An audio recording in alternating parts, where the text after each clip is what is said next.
untuk lisan berlaku, karena itu bisa saja akan ingkar janji. Tapi kalau dalam bentuk tertulis itu sah secara hukum. Dituangkan siapa yang sedang bersengketa itu, butir-butir kesepakatannya apa, kemudian ditutup dan ditandatangani dan dinyatakan dilakukan sebenar-benarnya berdasarkan hukum yang berlaku di Indonesia, ditandatangani oleh kedua belah pihak tanggal berapa, tahun berapa, disertai kertas materai. Ini menyatakan bahwa negara itu adil. Ya. Ini sampaikan, syukurlah sekarang sudah fokus kepada aspek pidana, sudah dicabut, dan itulah yang sudah sampaikan pertama. Nah, sekarang masalah di aspek pidana ini ya saya berumur pada pihak kita itu fokus kepada awal mula peristiwa. Kenapa sampai terjadinya permindahan daripada uang tersebut ke kita? Di sini fokusnya sebenarnya. Sehingga terbukalah pandoranya bahwa terjadinya peristiwa pidana karena akibat daripada ini. Apa ya? Kayaknya mengasumsikan aja kemungkinan itu masalah skincare. Nah buka saja. Kenapa skincare-nya? Kenapa sampai dia menyerahkan uang itu? Ini harus dikejar. Pertanyaan nanti yang mengajukan gugatan materi, apakah dari dia cabut itu ada dugaan substansinya kalau uji materi apa yang substansinya nggak kenal. Nah, dari awal saya udah ngomong kok. Percuma ngabisin waktu untuk uji perdata Dewan Prestasi itu nggak akan berbuntut. Pasti buntutnya pasti nanti bisa-bisa NU kalau objek. Karena saya katakan Dewan Prestasi itu tidak boleh atau gugur kalau ada peristiwa pidana.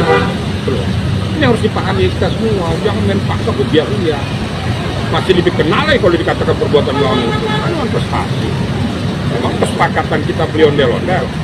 Kan ada peristiwa hukum di situ. Ya sekarang sedang bergulir di pengadilan.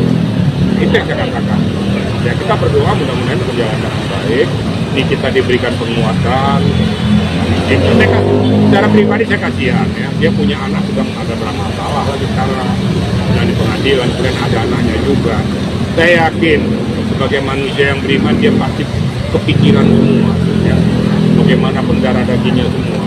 Ya kita doakan dia tetap kuat dalam menjalani peristiwa ini. Semoga yang terbaik didapatkan oleh kita, bisa berjalan dengan baik dan hakim mempunyai nurani untuk memutuskan. tapi kata Di dalam hukum nggak ada istilah strategi. Di hukum itu yang ada uji fakta, uji materi, uji pembuktian. Mau strategi perang apa? Mau kau bikin strategi model apapun kalau kau tidak punya bukti fakta dan saksi yang menguatkan, omong kosong semua itu. Ini aja kau perkuat. Bukti, fakta, diuji materi nanti, ada ahli, ada chartmu, ada saksi yang menguatkan dirimu bahwa peristiwa itu tidak seperti yang dibayangkan. Itu aja yang kau perkuat.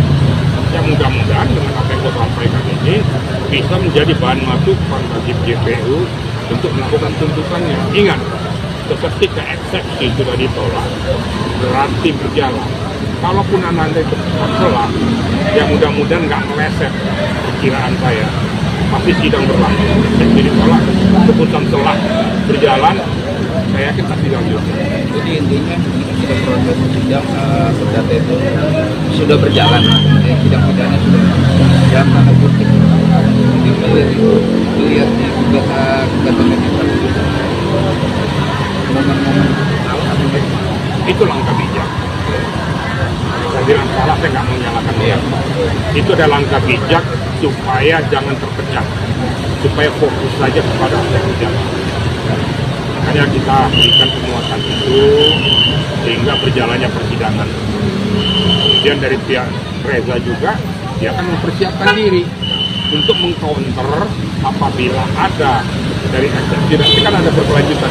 Kalau setelah nanti berkelanjutan, berarti saksi, uji pembuktian nanti.